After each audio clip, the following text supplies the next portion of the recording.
Have you ever wondered why, if you love someone so deeply, you might still choose something or someone else over them? It's a question that can be puzzling, but today we're going to unwrap the myth that often leaves us scratching our heads. The concept of the right person, wrong time. It's a phrase we hear all the time, a convenient excuse we use when love seems complicated, but let's delve a little deeper. Think about it. We all make choices every day. We choose our careers, our hobbies, and even the kind of coffee we prefer. Similarly, love is also a choice. It's not just a feeling that sweeps us off our feet, but a conscious decision we make to prioritize someone, to put their happiness above ours, and to make sacrifices for them. Now let's consider the obstacles that often stand in the way of love. Religion, belief systems, family pressures, career paths, age differences, geographical obstacles. These are just a few of the hurdles that love often has to leap over. We often let these challenges dictate our choices, and in the process, we might end up choosing something else over the person we claim to love. But here's the catch. If we truly love and value someone, can these obstacles really outweigh our feelings? Can our career be more important than our partner? Can our family's well-being hold more significance than our love? Can the societal norms and expectations eclipse our personal happiness? Perhaps it's time to question these age-old beliefs and look at love from a different perspective.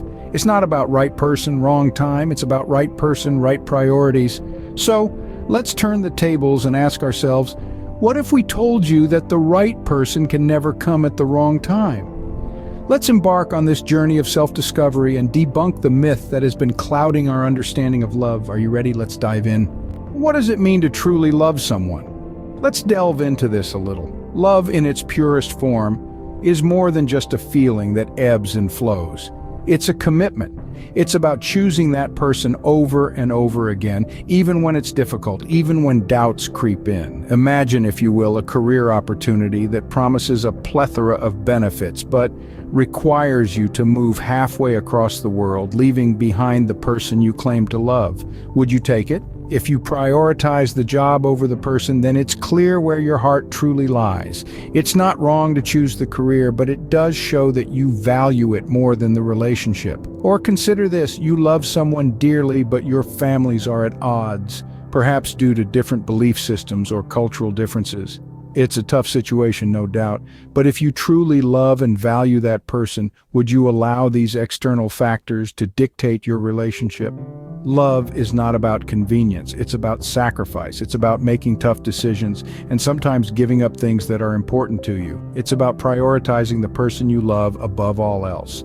So, when we talk about age differences, geographical obstacles, or differing career paths, and we use these as reasons for not being with someone, we need to ask ourselves a crucial question. Are these genuine obstacles, or are they just convenient excuses? If you were offered $1.5 million, you wouldn't say, well, no thanks, it's not the right time, would you? Of course not. You'd grab that opportunity with both hands. So why should love be any different? This is not about blaming or pointing fingers. It's about understanding that love is not just about saying 3 words. It's about actions, sacrifices, and choices. It's about demonstrating that love in tangible ways, even when it's hard. So if we truly love someone, would we ever put anything above that person? When we say, I can't be with you because, are these reasons or simply excuses? Let's delve a bit deeper.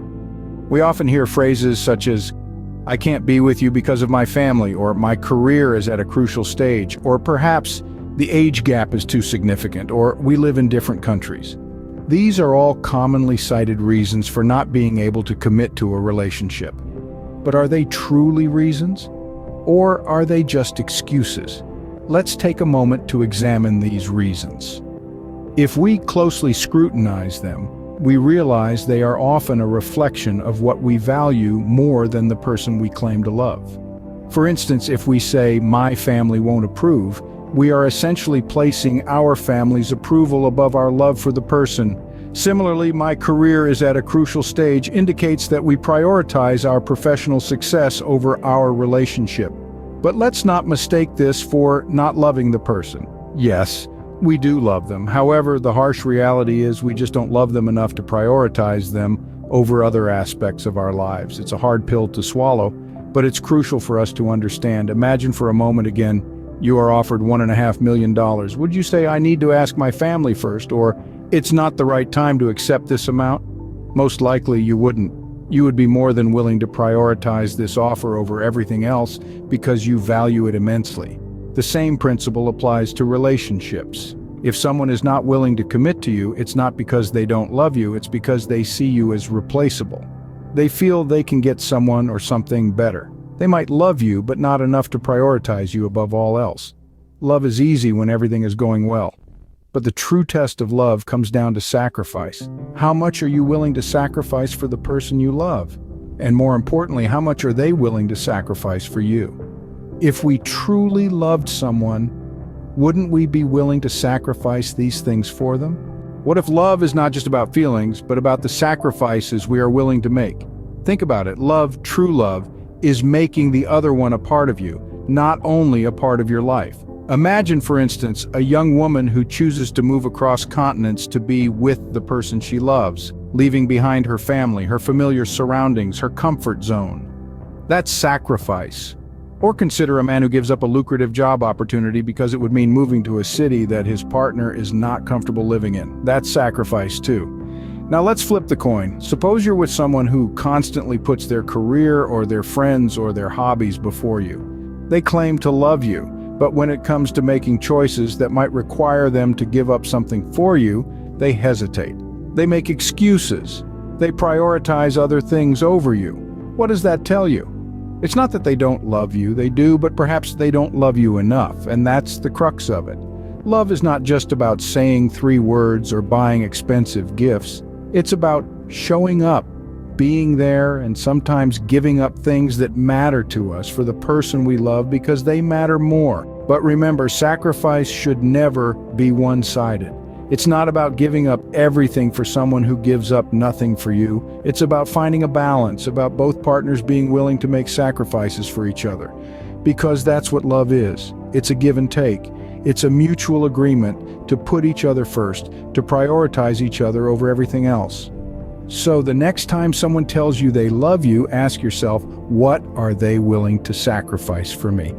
Because love, my friends, is measured not in words or gifts, but in actions and sacrifices. That's the true value of love. That's the value of sacrifice.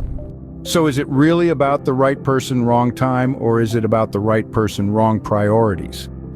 That's the question we've been exploring today. We've been peeling back the layers of this often misunderstood concept, breaking down what it truly means to love and prioritize someone in our lives. Let's recap. We've talked about love and sacrifice, how the two are intertwined. Love isn't just a feeling or an emotion, it's a willingness to put someone else's needs and happiness above your own. It's about making sacrifices, whether that's compromising on your career path, disregarding geographical obstacles, or even challenging societal norms and family expectations. Next, we discuss the idea of excuses versus priorities. When we say it's the wrong time, what we're really saying is, I have other more important priorities. Whether it's family, career, location, or societal expectations, these are not barriers, but priorities we place above the relationship. We then delved into the value of sacrifice. What are you willing to give up for the person you love? What are they willing to give up for you? These are the real questions that define the depth of our love and commitment. So let's debunk this myth. There's no such thing as the right person, wrong time. If they are truly the right person, then no time is the wrong time. It's not about timing, it's about priorities. If we truly value someone, we won't let anything, be it religion, career, family, or societal norms, stand in the way of our relationship.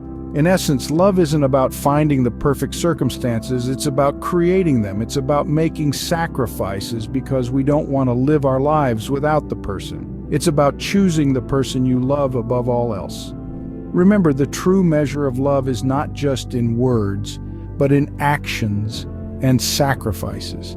Because in the end, it's not about saying I love you, it's about showing it. It's about proving that there's no such thing as the wrong time for the right person. Because when it comes to love, the right person is always worth the time.